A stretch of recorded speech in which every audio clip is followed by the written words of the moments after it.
हे सावित्री, आज माझ्या मनात एक इच्छा जागृत झाली आहे. मला पुन्हा पिक्चर जायचं वाटत आहे. काय हो का? मी पण येते तुमच्या बरोबर. चला.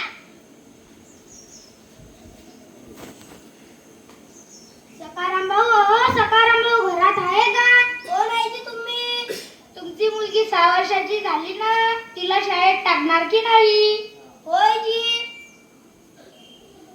मग तिला आमच्या शाळेत टाका. हो. तुम्हाला माहिती आहे का, आमच्या शाळेत खूप चांगले शिक्षण मिळते. गणवेश, पुस्तकं, बूट, सॉक्स, जायला बस, इंग्रजीतून शिक्षण. तुमच्या मुलीची खूप चांगली प्रगती होईल. मग टाकणार ना आमच्या शाळेत? हो, नक्कीच टाकणार जी. सकाराम भाऊ, तुम्हाला पहिल्यांदा 10,000 रुपये फी द्यावी लागेल. फी ते काय असते आणि एवढे पैसे कशासाठी? माझ्याकडे एवढे पैसे नाही. मी मजदूर आहे जी. मुलांना चांगल्या शाळेत टाकायचे तर पैसे खर्च करावे लागतील ना. गुरुजी, माझ्याकडे पैसे नाही, तरी पण बघतो.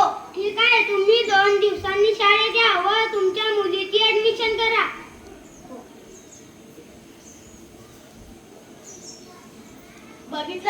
बघितलं सावित्री, काही लोकांनी कसा शिक्षणाचा बाजार मांडला. हो ना, आपण एवढे कष्ट केले, सर्व वाया गेले की काय?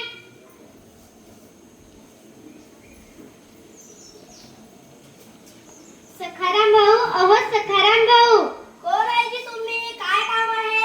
आम्ही आपल्याच गावातील जिल्हा परिषद शाळेची शिक्षिका आहोत.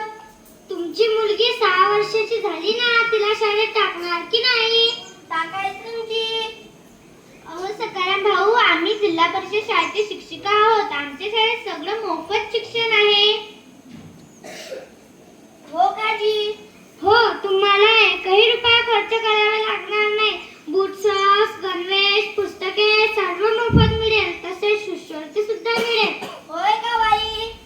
हो सखाराम भाऊ, एवढंच नाही तर आमच्या शाळेत चांगले शिक्षण सुद्धा मिळते. तुम्हाला माहिती नाही का, आपली शाळा पंचक्रोशीत नावाजलेली शाळा आहे. होय का बाई? मग मी माझ्या लेकीला जिल्हा परिषद शाळेतच टाकणार.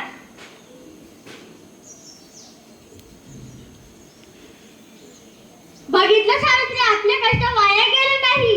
हो ना, काही शाळा आहेत ज्या विद्यार्थ्यांना हितासाठी झटत राहतात. अशा शाळा पाहून मनाला खूप समाधान वाटते.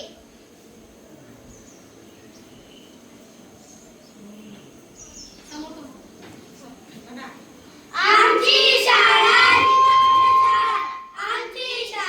जिल्हा परिषद शाळा.